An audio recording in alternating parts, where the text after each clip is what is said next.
Good morning, it's Teleforum. I'm Eddy Crow, and for the first hour, you don't have to listen to me very much, so, congratulations on that. We're going to ask the commissioners today. There are a couple ways that you can do this. You can call in your question, but to be honest with you, if you watch this on Facebook, the easiest way is to just post your question in the comments section. This is being live streamed on Facebook. Tony Amadio is my guest, and Jack Manning is my guest. Good to see you, and I appreciate you putting your name on your shirt in case I space out. You were thinking of me when you dressed this morning. It's really just to remind my wife who I am when they leave the house. Well, that's all. I don't know which is a sadder thing, that you would dress for me or you'd dress for her. Good to see you both. You got a bunch of always questions. good to be with you. It's good to be seen and not viewed. I'm going to steal that line later. All right, I've got questions. If you've got questions, go on our Facebook page. It's WBVP and WNBA.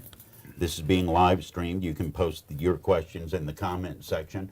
I'm required by fraternity charter to start with this. So where are we at on the reassessment? Yeah. Funny, I knew you.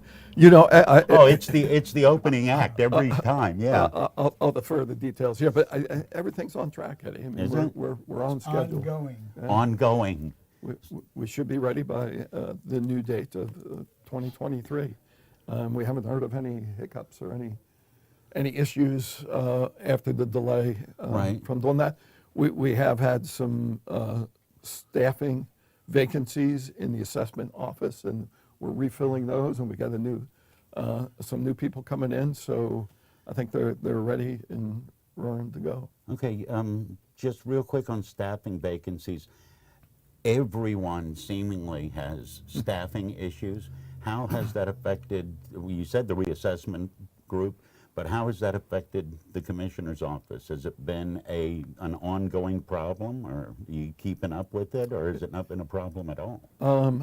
I think we've been able to fill things, but I mean, it's a universal issue right out there, trying to find talent.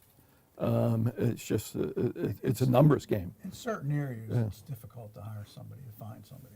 Where do you need people? In assessment, we're in the process. I mean, I want to come work for you and I want to do assessment. What background do I need to have for you to go, okay, he might be capable of doing this? Usually real estate. Is that it? Yeah. Okay. Yeah, but clerical skills, I mean, there's a whole breadth of job supervisory skills in some cases. I mean, the esoteric knowledge that's necessary to work in the assessment office or tax claim is only going to come from working in the assessment office, the tax claim. But if you've got, similar backgrounds and skills, they transfer into those kind of jobs. And even with that, you still need to be trained. We're going to have 5 independent boards plus the normal assessment board to hear all the appeals, the assessment appeals. These people, even though they're involved in real estate, they need to be trained. Yeah, So what you're that's that politely saying, on the job training Right. that can only happen once you get it. so what you're politely saying is I don't have the skill set. I appreciate you being upfront with me. So we need corrections officers. We need behavioral health people. I'm just throwing out where we're always looking for folks. Every one of our departments has openings, and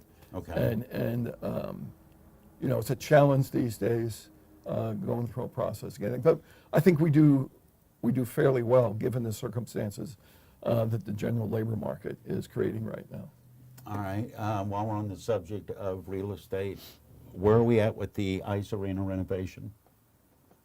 Is that in a holding pattern? Is anything going on? No, I know destruction or tearing stuff down happened, right? Yeah. No, the lobby of the Ice Arena has been painted. There's new ceiling tiles. They're starting to do some of the stuff that was part of the The showers and the fixtures and the locker rooms and those kinds of things. That work is underway. Is there a timeline for, okay, we're going to have it done by this day? I know timelines change and deadlines change. Yeah, I don't know that we set one. I mean, there's certainly that grant, the usage of that grant that we got from the Penguins was extended because of COVID and Right. all the other things there. I don't know that they have a deadline that has to be spent, but Tony Caltori and his team there are doing a great job in working through what needs to be done. There's a big laundry list of things, obviously, that they wanted to try and accomplish with that, and it's work that's underway. All right, Tony Amadio and Jack Manning are my guests. Ask the commissioners. You can post your question on the comments section on the Facebook Live feed that's going on right now. Just go to Facebook. It's WBVP and hyphen WMBA. You mentioned COVID. What are the current protocols? I know from one week to the next, they're absolutely capable of changing. What are the current protocols for the courthouse? Well, they're the same ones that have been in place for a while. Have they? We're Okay. following CDC guidelines. We're Guidelines. recommending people wear masks, especially if you're unvaccinated, in the courthouse, and the regular guidelines. We're not mandating anything. And so far, knock on wood, from an employee standpoint, we've been tracking a little bit better than the public at large. So we've only had maybe a handful of positive cases at a time, and a few people that have been quarantined, mainly because of contact with their kids at school or something that's required them. And early on, we start meeting weekly, and Right. we knew exactly what was going on each and every time. And the bottom line is the fact that we did stay on top of it. We didn't get hit as hard as some other areas and some other governments. And You didn't put your head in the sand and say, No, well, this will no, probably go no, away. We did not. No, I mean, we've done everything we can to lead by example and you know, promote people getting vaccinated and being safe and doing what they should be doing. But as I've told people before, nobody really wants to listen to what commissioners have to say about this, other than what we have control over, which is the courthouse. Until there's a problem. Well, do they, Once at that there's a point, problem. do they want to listen to you, or do they want to yell at you? We haven't had anyone actually come in and yell. Yeah. Yeah, I think we've been fortunate that way. Because we stayed on top of it. I mean, Right. we met with all our directors, or the important ones. I mean, when I say important ones, I'm talking the ones that directly influence people at the courthouse, as well as the courts. And we kept it. Judge Mancini was with us each and every time we met, and if he wasn't there, his director was there. So, Do people understand what power commissioners have and don't have? no, they do not. Okay. I mean, just experience from the questions that we get here. Yeah. You know, can you fix my road? So and so, my wall's falling down. There's different levels of government, and Right. each level of government has their own responsibilities. And What Most of what the can time- the commissioners take care of? What powers do you have? we run a courthouse. Right. We manage pass-through monies that come from the state for the Office of the Aged, juvenile. We take care of the children and youth. Mm-hmm. We invite you. The mental health programs are run basically by us. Okay. And all the agencies that help people go through us. They have to get a contract. Everything goes through us. Okay. We And run go ahead. I was going to, otherwise, we oversee taxes and the budget. And public health and safety is our biggest thing. The best thing we could probably do is get Tony back to teaching civics and holding classes for people to understand what happens in Washington, what happens in Harrisburg. Right. And most stuff Tony just talked about, that stuff that flows through that are dealt with through our agencies, and we just oversee the budgets and sign off on those programs and expenditures. My favorite line is, that's above my pay grade, whenever they try to engage us in Right. a federal issue. Or There's a state- pothole in front of my house. Right. So, do the people you talking about above your pay grade? How much of an ear do they give to commissioners? Oh, a lot. Yeah, Do they? Very much so. Yeah, Yeah. a lot, and especially our local delegation. I can't say enough about, and there's good stability, but those guys are always accessible and they're always reaching out. We try and be on the same page. Our two state senators that cover Beaver County, Elder Vogel and Cameron Bartolotta, always accessible. They've met with Tony and I on numerous occasions. We call them, they respond. And then Jim Marshall, Josh Kale, Rob Matzi, who's been on for a while, just terrific. Aaron Bernstein, is accessible if we reach out to them. So they've been pretty good, and like to stay in tune with what's on our plate and what we're hearing as well. Because we represent a larger group than they do for Right. the most part. Collectively, yeah, absolutely. And so they know we have a lot of influence. And it goes all the way up to the federal. I mean, Senator Casey, and we've gone and lobbied, at least I have before, when we were able to do that.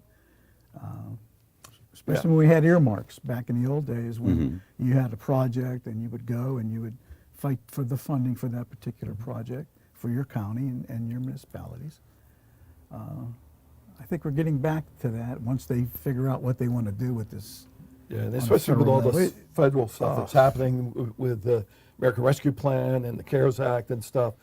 We'll get calls and emails from Senator Toomey's office, Senator Casey's Right. office, and Congressman Lamb's office continuously. Almost every day, informing us of what's going on and asking for either impact or if we need help interpreting something or something isn't right. And I've been to Toomey's office in Washington, Yeah. D.C., and I've been to Casey's office in Washington, D.C., as well as our Representative Lamb's. That money, the federal money, is that still sitting, waiting to be dispersed? How much is it? Well, we're currently sitting on 46 million, which is half of what we're going to get. We'll get another 46 next year. But the 46 we have is earmarked in 5 different buckets of spending. Okay. And we've started the application process for one of those buckets, which is 10 million that we set aside for municipal infrastructure, water, sewer, stormwater runoff, those kinds of things that we know are qualifiable under the bill. So we've had a couple of submissions With a on that. 20% match. Yes. Yeah, Or we- 20%, is that what it is? well, we've asked. You That gotta can have be skin in the game. In kind, Right. it doesn't mean that they have to come up with cash, but Income. again, if we're going to use this money wisely and to the biggest benefit of Beaver County, we want to make sure that local municipality or authority is putting up something as well, and not expect us just to pay for the whole thing. All right, what are the guidelines as far as what you can use the money for? And I ask you this because I just saw a story, place you used to live, place I grew up. Alabama's taking multi-millions of dollars and they're going to build new prisons, and people are all up in arms about that. Yeah, What that- can you use the money for, and what are you not supposed to use the money for? There's, a summary of guidelines that thick. Okay. And Tony and I always chuckle over this because Tony's giggling right No, now. well, Yeah. he'll tell you the final Treasury guidelines still have not been issued, and we don't think they're going to be issued till November now, I November. think they're saying. They give you the money, Yeah. Right, and then tell you, hang on to it until we Right, tell and then, you what and then you you're can do with restrained it. on. but then on and what then you can all do. these agencies and people that are looking for the money know we have the money, and they want to know why we're not giving the money Right. out. Yeah. Because we don't want to have to pay it back. If we give it to an agency and it's not correct, Right. then we're responsible to repay the federal government that money. So we want to make sure everything's done properly before we give the money out. Yeah, and the good news, although I know people are anxious to get their projects done, but I mean, Right. the good news is this doesn't have to be allocated until 2024 and spent until 2026 in some cases on these infrastructure. So we've got some time to work out To- these details. Yeah, we're trying not to just be anxious to start cutting checks, just for the sake of cutting checks. We want to take our time. We want to make sure that these are good projects that again have broad benefit and impact on the quality of life of people in Beaver County, and we need to be certain about the guidelines to make sure that some of these that are kind of iffy fit. All right, I'm going to try and connect one project with this, and you tell me how wrong I am in trying to do that. Beaver County getting its own health department. Yeah, that's probably not going to happen. It was never going to happen that we'd have our own health department. Right. We explored for a long time regional opportunities, and we had several phone calls with actually, I think, all 10 counties at one time, coordinated by our colleagues in Washington County. And it really looks like it's going to be a bureaucratic nightmare the way the law is written Okay. to enable even a dual county or a tri-county health department, that it probably is not going to happen.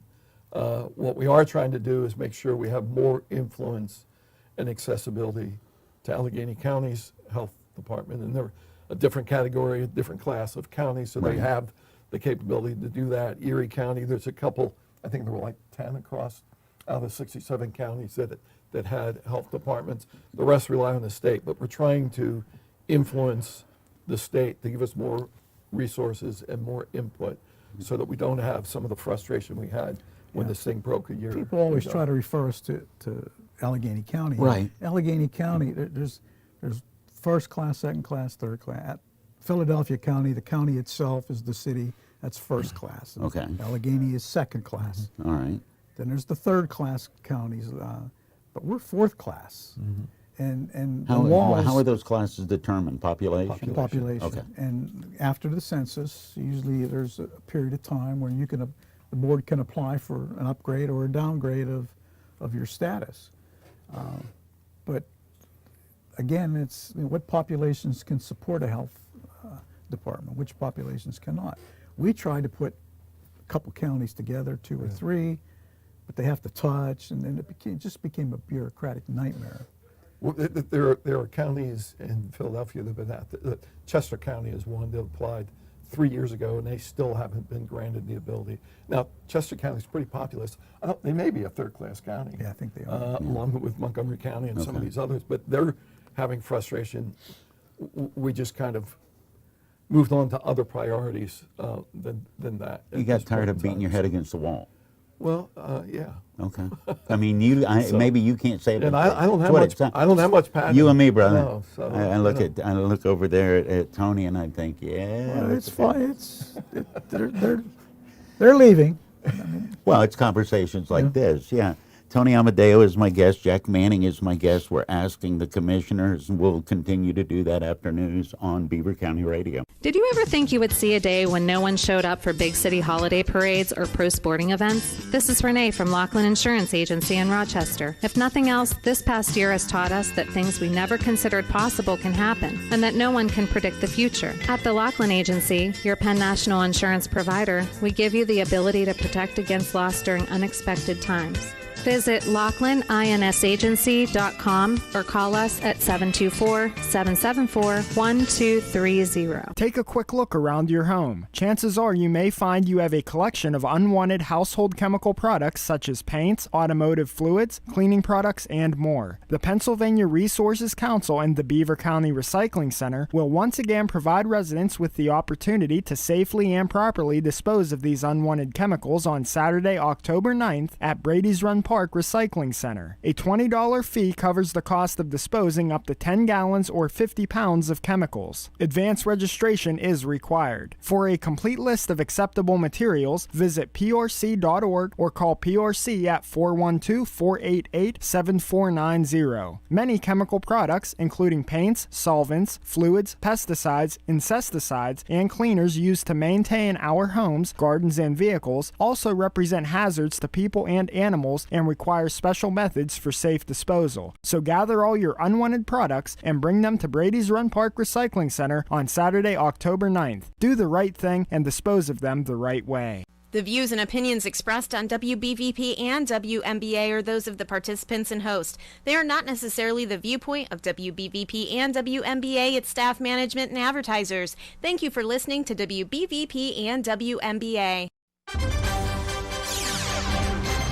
Beaver County Radio's news source. 1230 WBVP, 1460 WMBA, 99.3 FM, and streaming at beavercountyradio.com. Here's Frank Sparks. And good morning. As we're expecting partly sunny skies today, high of 79 degrees as that warming trend continues. It'll continue throughout the weekend, but we're going to have a wet start to our weekend. We'll have a complete forecast coming up right after we have this look at news. Gas utility workers found a woman's body off of McKinley Road in Chippewa Township yesterday morning. Beaver County Radio News correspondent Sandy Giordano has more. Chippewa Chippewa Township Police responded to a call just after 8 a.m. Wednesday after a female was found deceased in a field. Chippewa Police secured the scene. State Police of Forensic Services were called to the scene. The victim is identified as Sharon Reed Benyo, 46 of Beaver Falls.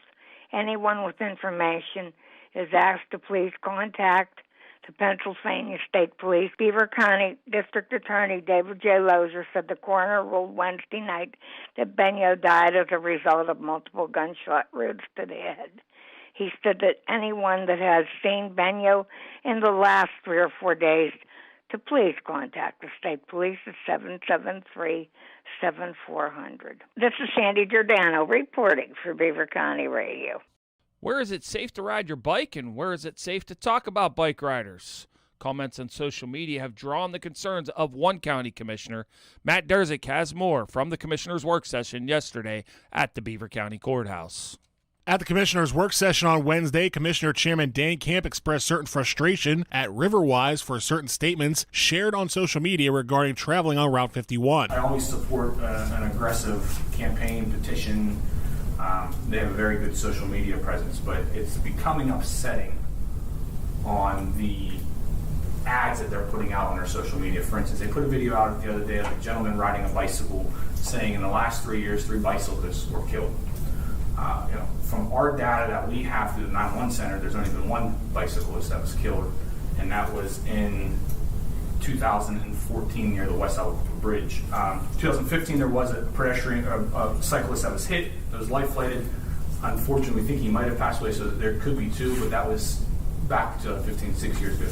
So what I'm getting upset is that they're putting videos out there with false information, unless they have information that our 911 center doesn't have. From the courthouse, I'm Matt Derzik for Beaver County Radio News.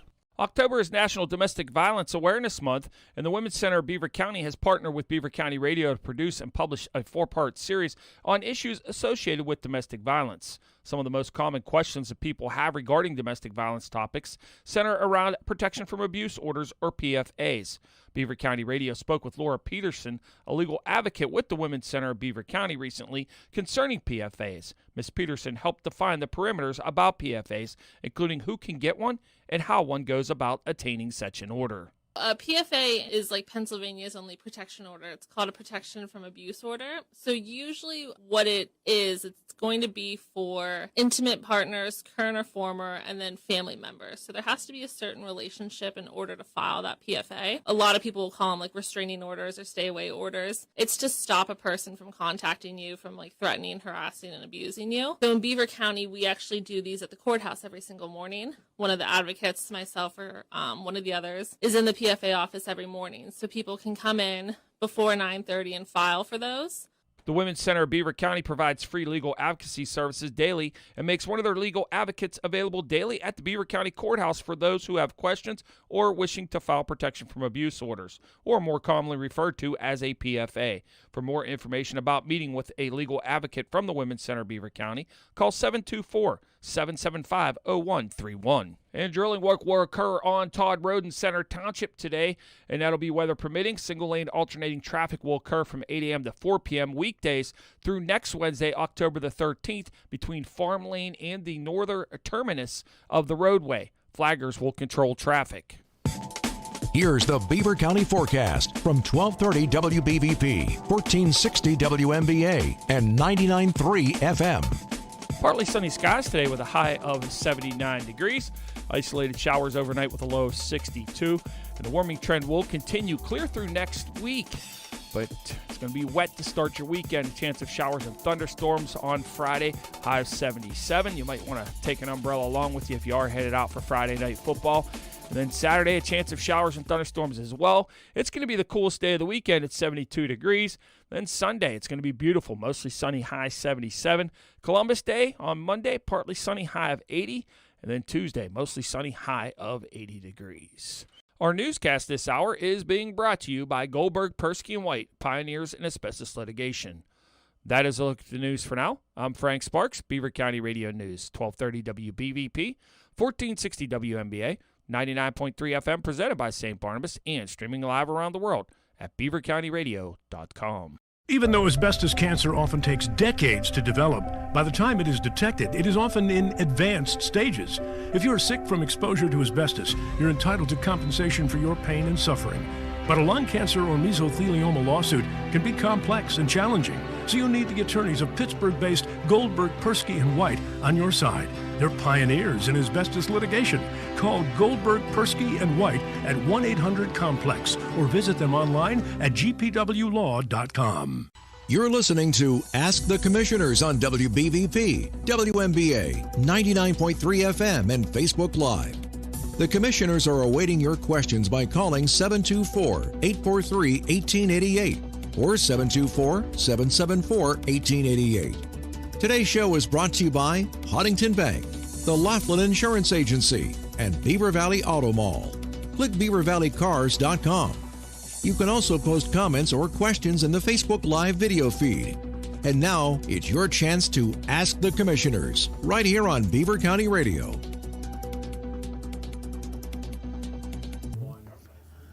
.1230 WBVP and 1460 WMBA, 99.3 FM, presented by St. Barnabas. It's Ask the Commissioners for this first hour. It's always great to see Tony and Jack. Tony Amadio and Jack Manning with me. You can see them. You can go online, go to Facebook, Beaver County Radio, our Facebook page. This is being live streamed, and if you've got any questions for the commissioners, you can post it in the comments section. I've got questions, but this is a question, and somebody called with this yesterday, and this is a good reminder. I'll read it to you and let you guys react, okay? How is the county progressing in attracting ancillary businesses to and around the cracker plant? Are there commitments to have a presence? It's like an 8-part question. I feel like I'm in college. Are there commitments to have a presence in the counties once the plant opens? The plant won't benefit us without having the associated businesses or in our county, not Allegheny or Washington or Butler or across the river in Ohio. Is there any kind of thought process to, once this opens and all those construction workers aren't there anymore, what can we put around it? I think they used to call them downriver it's upstream factory. and downstream. Upstream and downstream? Okay. Yeah. There are companies that follow Shell. Once the plant's completed. Do that, okay. Yeah, and when we went down to Louisiana 2012, I think it was the year. Okay. And 7 or 8 hurricanes ago.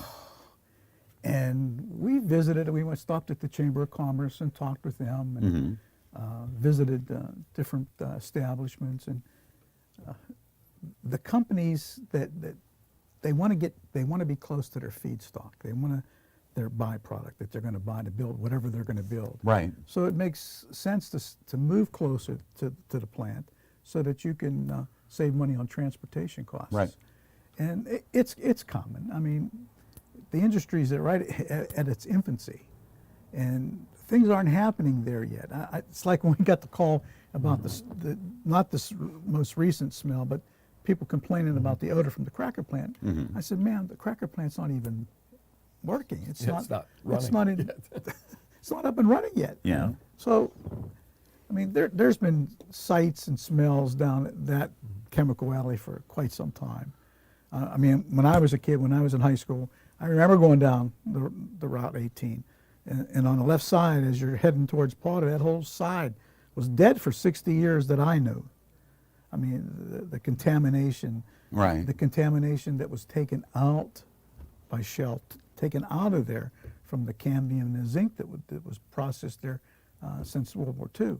Those smells, I've noticed it off and on. I've been here since '96, from Neville Island on down. Yeah. That will happen from time to time. I think, this industry that I worked in for 35 years, Yeah. I've been pretty transparent about that. And I worked on Route 18 at Nova Chemicals for a long time, as Tony knows, and drove past that corridor and ran the plant there for a long time. And when I was a corporate trainer in Shell at Norco, Louisiana, and Geismar plants were 2 of the sister plants that I worked out of. Spent some time in New Orleans in that corridor. You was in the swamp, man. Yeah. You was in the swamp. The roads are on pedestals. Absolutely. All my friends that relocated there built houses that were on pilings. Absolutely. Pylons. Spanish moss and alligators. To keep from sinking into the marshland. But I know there were a lot of comparisons and a lot of other folks. Norco, Louisiana, and Geismar were oil-based. Right. This is gas-based. So right away, there's a different flavor, smell to those facilities than this one. But I mean, right now they have a little over 8,000 people still working on site. Right. I think I heard we had an update last week from them, about 8,300. They're starting to wind down. They're starting to connect and turn on power to certain units. They're getting close. We do know, because we don't get directly involved, but the Pittsburgh Regional Alliance, Beaver County Corporation for Economic Development, every week is getting calls, and every week there are people touring up and down Beaver County looking for their spot. Locations. They're looking for 50-acre spots, 25-acre Small spots, sites, yes. 10-acre spots. So Yeah. industry is coming in for the exact reason you said. They're looking at either to be suppliers Right. or vendors to the plant for the plant operations or for the product, as Tony said. The only thing I always caution people, because again, this is my business, a pound of polyethylene is a pound of polyethylene delivered. So if you're in Irvine, California, or you're in Indiana, Pennsylvania, it's the same price delivered.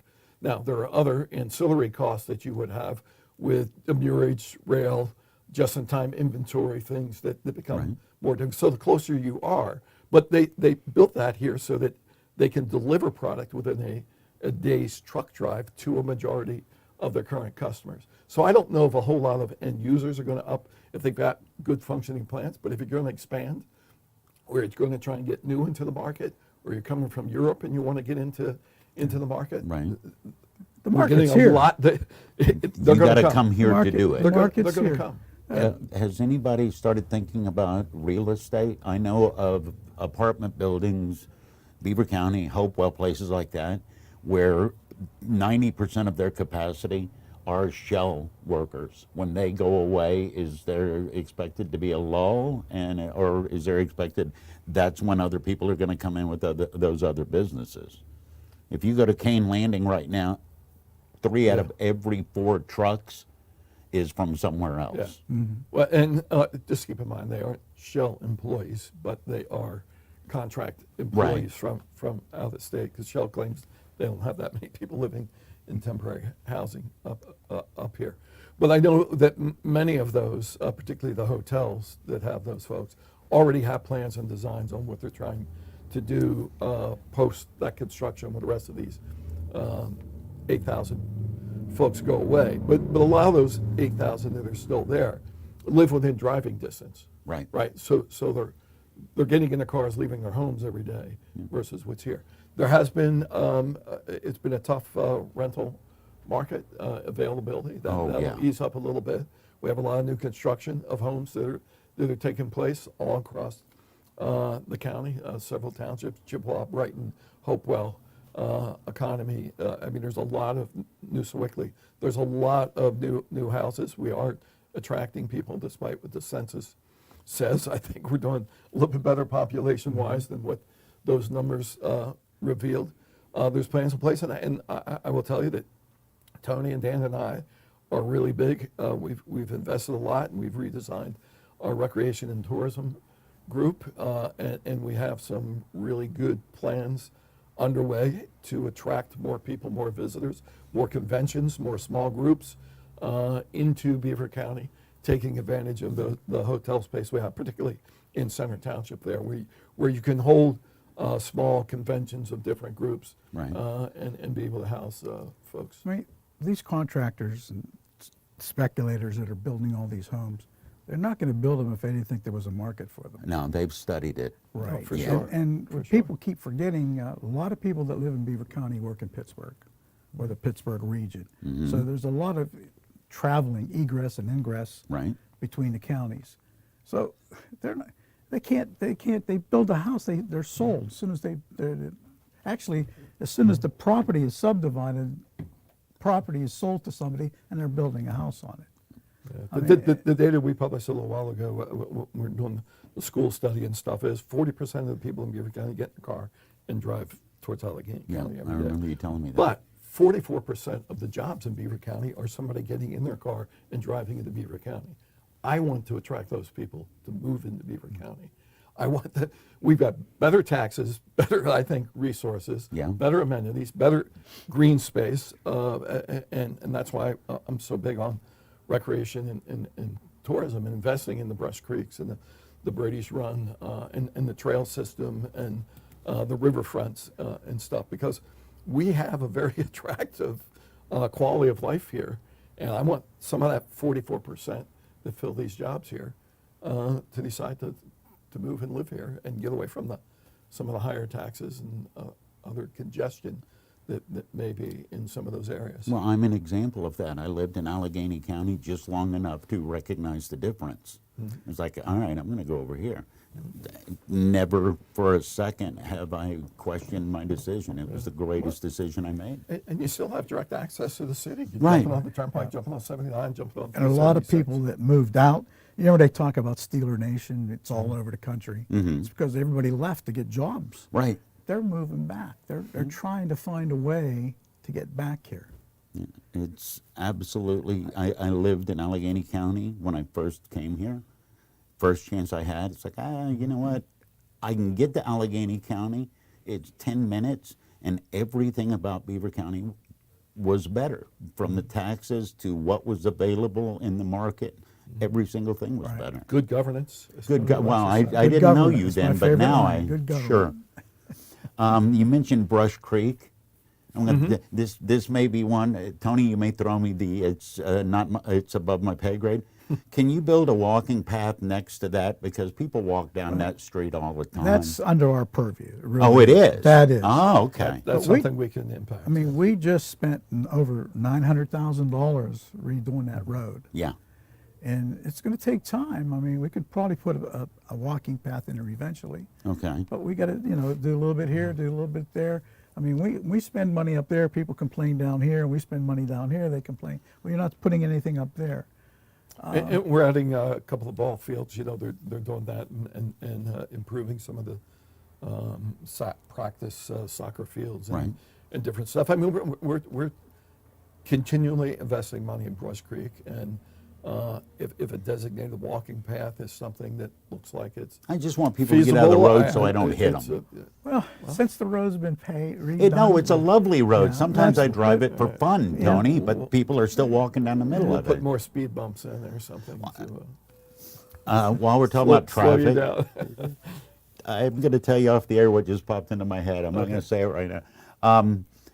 The Ambridge Bridge, that's where I live. My road, I live on 13th. When people get on and off the Ambridge Aliquippa Bridge to get to 65 or to come off of 65, I see that every day. I thought that was going to be closed starting in the 1st of October. Is that been That was pushed back? original. But Okay. see, PennDOT does the inspections. PennDOT regulates major bridge crossings. They inspect all our bridges. And They- the repair of when them. they tell us that it needs to be repaired, I mean, it needs to be It's on repaired. them, right. Right, and the original closure was in early October, but because of all the different technicalities, it's been moved to November. But it's going to be closed, and it's going to be closed for an entire month. In both directions. Both directions. Yeah, totally, right, totally right. close. So for it's the happened repairs. before. I mean, it creates a nightmare in crossing Swickley and crossing the two bridges in Monaca Right. and the Vanport Bridge. Well, those are the options for the Right. and And we're waiting on At- PennDOT to come up with a traffic pattern. And they're supposed to come up with.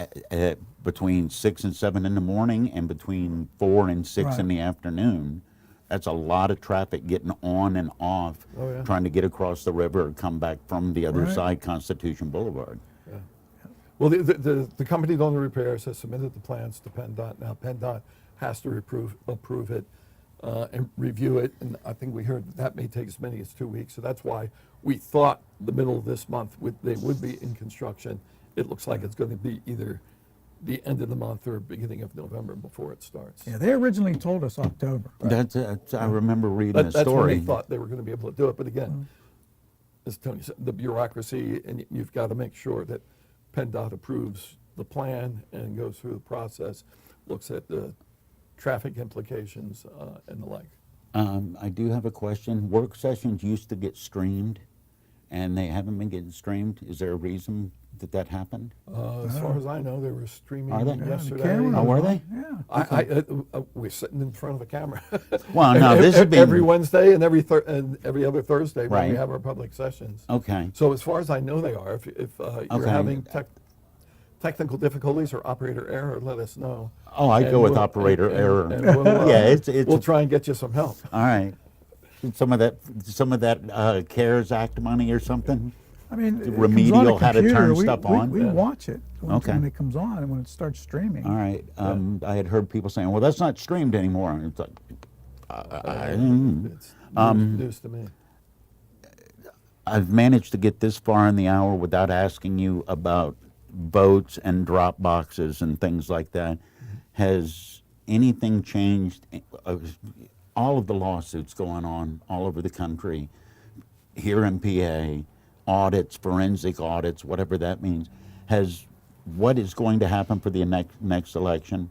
Are there any changes from the last election, or is there any consideration that there's going to be changes how we go about it compared to how we went about it? Other than changing a polling place or Yeah, two, that's all. everything in this election should be exactly like the primary, should be exactly like it was last November. Do you, Now, at changes meetings- are being discussed in Harrisburg again, Okay. outside our control for the most part. Well, but if- and who knows what's going to happen next year? But for this election, everything. They're talking about changing the laws that they made, Right. not us. I mean, we follow the codes that they pass. And we complain, by the way, about the gaps and the flaws in that endlessly. The County Commissioners Association was lobbying, talking about, we were given feedback every day about what we knew was going to happen, which causing some confusion with Right. the volume of mail-in ballots and counting them in a timely manner. And then we're getting directives from the Secretary of State. And, we followed the law, followed what the Supreme Court said, followed what we were told to do at the time that was in place. And I think we did an outstanding job, quite frankly, from a Beaver County standpoint. Not You were only having to work in with our you transparency, were having to but our work with a accuracy. moving target. It seemed like. Well, it was new and it was difficult. And it kept changing. Right. I get very defensive about that when people challenge the veracity of our election results. because Is there They were concern? good in Beaver County. Is- There was Is there concern that everything's going to stay the same, and then the last minute Harrisburg's going to say, "Okay, you guys change all of it's it"? too close now. Yeah, Is they it? can't- they The can't ballots change. are printed and the process is underway. I mean, we're less than 30 days away from this election, and we won't have any change then. But again, I can't vouch for what next spring may look like, or the fall after that.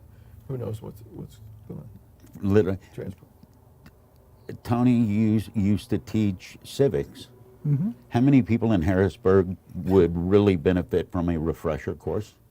All right, the lab. You don't even have to answer. The lab says it. Okay. Is there anything? We have to work with these people. We can't offend them too much. Right. Oh no, I recognize that laugh. Let me just say this. Yeah. Everything that I learned in kindergarten that's important in my daily life. Okay. How to treat people, how to interact with people. How to share nap time, lunch. Yeah. And There's a book we written just, about that. people just got to do whatever's necessary to try to get along. I mean, I don't know what the answer is, but my God, everybody's so polarized. And until that changes, it's affecting government very, very much. You're afraid to go anywhere and say anything because you're going to offend somebody each and every time, not just in passing, each and every time. Have we lost the ability to agree to disagree? We're pretty close. We're pretty close. Some people have. I Yeah, mean, I'm You're never you're going biting your tongue. I'm never going to change. No. And a lot of times people take advantage of me because of the way I am. And How do they take advantage of you? well, Because you're a decent human being? I try to be. Right. I try to That be. kindergarten lesson. Yeah, be nice. Just treat people the way you want to be treated. My goodness. I'm all about civil discourse, and it's funny when Tony said that. I've said that I don't know how to solve this. I don't. But much like Tony, I am who I am, and I do what I do, and I haven't changed. I'm who I've always been. Well, it's worked your entire life. And and I don't know how to have these conversations with people who don't want to have a conversation. They just want to be confrontational. Right. And you know, you just can't. You can't have a rational conversation with folks about that. And they're coming at it from two totally different databases and viewpoints and ideology, and the ability to compromise. I mean, look what's happening in Washington right now with the infrastructure bill, which we could all use, should be passed, could really help all the counties. And you've got different factions there that are just digging in their heels, and they'd rather have nothing than to accept 80% of a loaf. I'll take the 80% any day if it could get things done and solve problems. I mean, people are just holding out, it has to be exactly my way or not at all. Our country, for the most part, has been successful because of compromise. Absolutely. A willingness to listen to the other side and say, okay, we can work together on this. Is there look, at my first day on the job, I walked up to Tony and walked up to Dan. I said, look, I'm here to do a job. We need to figure out a way to work with each other and do what's best for Beaver County. And I think for the most part, we've done that, Tony. You know, we've worked.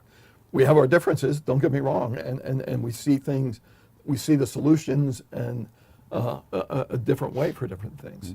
But we're on the same page with all wanting to do what's best for Beaver County. And the only way you do that is if we're all willing to work together, compromise, and find good solutions for the issues that our folks in our municipalities are facing. All right. People should expect that from us. They really should. But I don't know if they do anymore. People should expect that from themselves. And if they don't expect that from themselves, why would they want to expect that from you? That's when it becomes, well, this is my way, and if you agree with me 100%, then you're a good guy, and if you don't agree with about one thing, then you're a bad guy. I got about a minute left. Is there anything that I should have asked you that I didn't ask you? Jack Manning is my guest. Tony Amadio is my guest. It's Ask the Commissioners. Should I brought something up that I didn't? No, you always do a great job. Oh, now see, that's that playing nice to get things done business. That's that civics thing. He's sucking up to you. But no, I think we covered a lot of ground. There's a couple of good questions there. I mean, you know, it's to be continued. This is every day is an adventure. Every day something else comes up, and we try and face those head on and come up with the best solutions we can. Just modified one of my favorite phrases. Every day's a new adventure. Every day's a new adventure. Every day. Yeah, well, if you're lucky, it's a new adventure. If you're unlucky, it's the same adventure that you got wrong the last time. So. The only other thing I just will mention, I knew there was one more thing. No, I knew there was. It's our condolences to the O'Data family. For those of you that did know Chick O'Data, boy, what a resource, and I mean, just a great community servant. I mean, talk about somebody that knew how to get along, and did wonders for Geneva College, but for the Beaver County Foundation, the CED and stuff. And I didn't know him as long as Tony's known him, but what a gentleman, what a great loss for Beaver County in his passing. So. Jack Manning, Tony Amadio, Ask the Commissioners on Beaver County Radio. Live theater is back at Lincoln Park Performing Arts Center in Midland as we kick off the Highmark Blue Cross Blue Shield subscription series with the Disney hit Newsies, October 8th through the 17th. Get your tickets now at lincolnparkarts.org. Did you ever think you would see a day when no one showed up for big city holiday parades or pro sporting events? This is Renee from Laughlin Insurance Agency in Rochester. If nothing else, this past year has taught us that things we never considered possible can happen, and that no one can predict the future. At the Laughlin Agency, your Penn National Insurance provider, we give you the ability to protect against loss during unexpected times. Visit LaughlinINSAgency.com or call us at 724-774-12